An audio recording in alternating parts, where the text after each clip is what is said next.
It's the Phoenix, Arizona weather discussion. This is for Tuesday, the 16th of January. I'm Michael Groff. The warming trend continues here across the Southwest, and temperatures actually going above average for the first time in a while. We'll see occasional clouds through the rest of the week, but by this weekend, the weather pattern starts to change. We'll see moisture on the increase, and ultimately, that's going to lead to some rain chances coming back into our forecast. Yes, maybe some decent rain. We'll still have to see. There's a lot of uncertainty involved in all of that, and we'll get into the particulars of it as we always do. But before we can do that, let's check that almanac from yesterday. 68 degrees the afternoon high, 42 the morning low, and that's pretty much where we ought to be for this time of year. Averages at 68 and 46.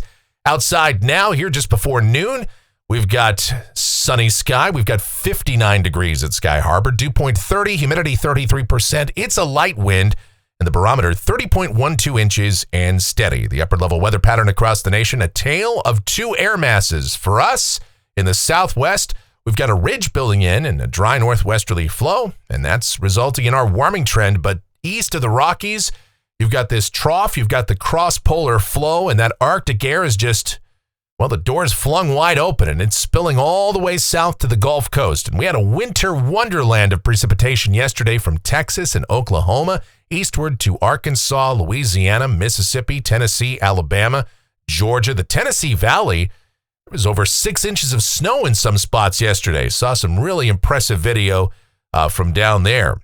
And we had freezing rain that just closed a number of roadways and still travel trouble spots in many locations across the southeast, so be aware of that. That front continues to progress to the south and east right now. And when I say it's cold and that's Arctic air, I mean, look at these temperatures. Again, this is at midday.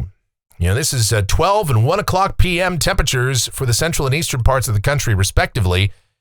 And you got teens all the way down to the Tennessee Valley, parts of Mississippi and Arkansas and North Texas. And it's below freezing all the way down to the Gulf Coast. Again, middle of the day. And you can see where that cold front is. Obviously, now moving into Georgia and North Florida, into the south and east of that, temperatures very warm, 70s, near 80 degrees. But this is only half of the story. Check it out when you factor in the wind. See, right now it's -9. That's the actual air temperature at Williston, North Dakota. You bring in that wind chill, -31. No thanks. We got wind chills in the 20s, 20 below zero range, again, for much of the Dakotas and Minnesota. But all the way down into the teens, again, well down into the southeast U.S. And again, if you think it's cold now, wait till tonight and tomorrow morning. We're going to see actual air temperatures, not including the wind. Actual air temperatures near zero all the way down into parts of Mississippi and Alabama. And temps all the way down into the teens to the Gulf Coast. So a nice shot at very cold Arctic air. And as a result, you can see on the watch warning map, we've got wind chill advisories, wind chill warnings, again, extending from the Dakotas and Minnesota all the way down to the Gulf Coast. Now, we've also got some winter weather advisories over the Pacific Northwest and the Northeast. Central Park, New York. How about this? Here's quite an impressive streak. They had gone 701 days without recording an inch of snow on any given day. The last time they had more than an inch of snow, you have to go back to February of 2022. And that streak finally broken.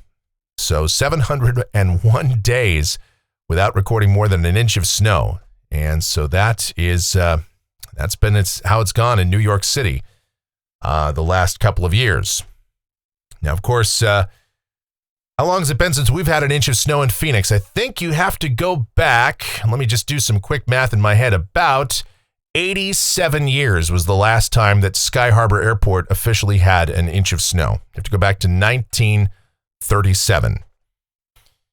Anyway, it's quiet around here. No freeze warnings, no advisories. We don't expect any freezing temperatures around here anytime soon. Now, in the warm sector, out ahead of that Arctic air blast, you've got the marginal risk for severe storms across parts of central Florida today. Tampa Bay, Orlando, Lakeland, Melbourne could see some gusty winds and some hail in the strongest storms.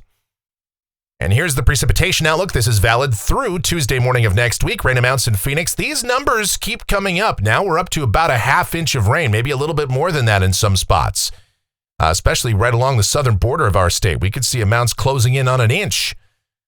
And the pattern is looking more interesting. And we'll talk about this in more detail right now as we get to the models. Have a look. This is the GFS, the 12Z run valid at 5 o'clock this afternoon. Again, big trough for the east. All that cold Arctic air continues to spill south.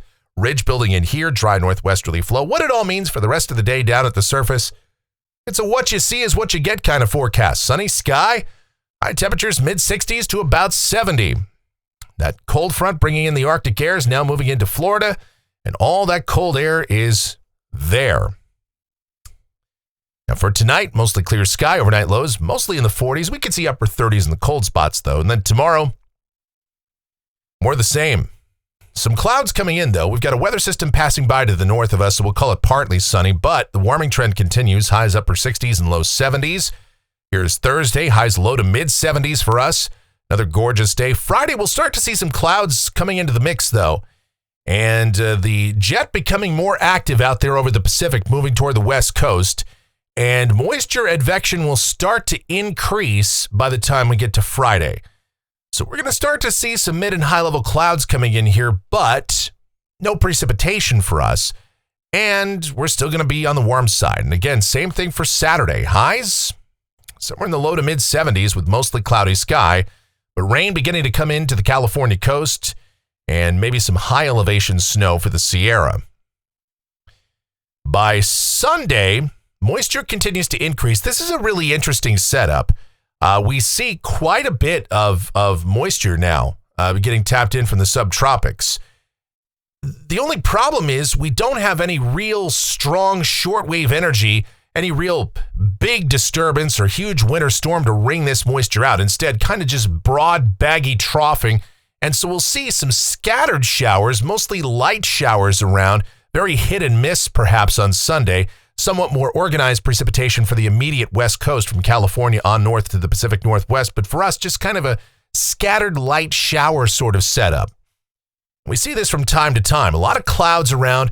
It's not going to be a washout. It's not going to rain all day. If you've got outdoor plans for Sunday, I wouldn't cancel them, but just keep in mind that you might have to dodge a few raindrops.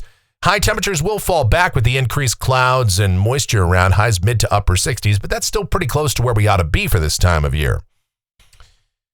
Then we go to Monday, and it's kind of the same setup. Again, troughing around. There's a ton of different scenarios and individual differences amongst the ensemble members, how this plays out. And the devil is in the details on all of this, because if we do manage to get a somewhat more organized disturbance coming in here, that could lead to better, more efficient rain-producing type of setup here. But as it is, it's just kind of a broadly unsettled weather pattern with these scattered, maybe even numerous showers around. Nothing particularly heavy, but we could see that a little bit more concentrated on Monday. We've bumped the rain chances up from about 20% on Sunday into the 40% bracket for Monday. Might have to adjust those numbers up even higher. Again, it could be kind of a high pop, low QPF setup, but this could last for a period of time. This could go on for a few days. And again, if we do manage to get a more robust system in here, that could certainly trigger more widespread rain. The moisture will definitely be in place. Moisture levels are around 200 to 250% above climatology. It's just a matter of a triggering mechanism to really wring that out. Here's a week from today. This is Tuesday, this is Tuesday, the 23rd. And again, we've got troughing around. There is low pressure. It's just not a really organized, dynamic kind of system. It's just broad, baggy troughing.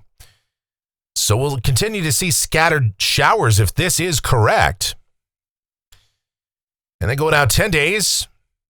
This is Thursday, the 25th. And again, look at this. We still have kind of these negative height anomalies and broad troughing here over the southwest. But again, nothing, just no real vigorous system, nothing particularly dynamic, but still enough moisture would be around for a continuation of scattered showers. Just an unsettled weather pattern where we see these off again, on again kind of showers. We'll see.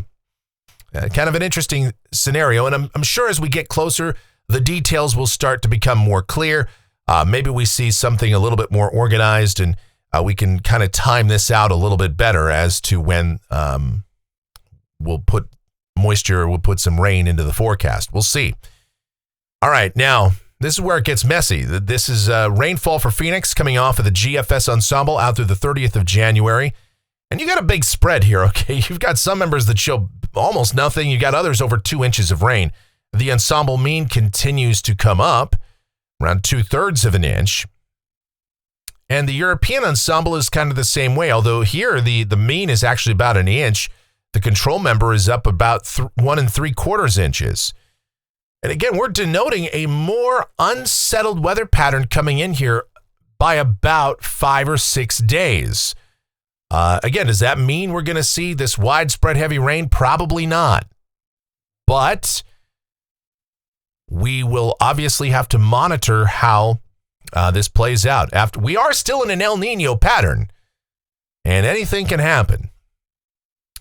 With weather, you've got to expect the unexpected. And then let's look at temperatures off the national blend of models, staying at or a little bit above average through the weekend, and then highs closer to normal for late January out there through much of next week, again with an unsettled weather pattern.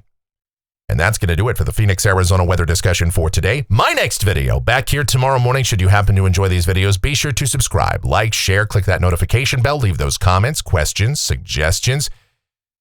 And of course, if you really like what we do here and you want to support us monetarily, then click that thanks icon below the video. Make your donations $2, $5, $500. It all helps in the furtherance of this channel. Really do appreciate that.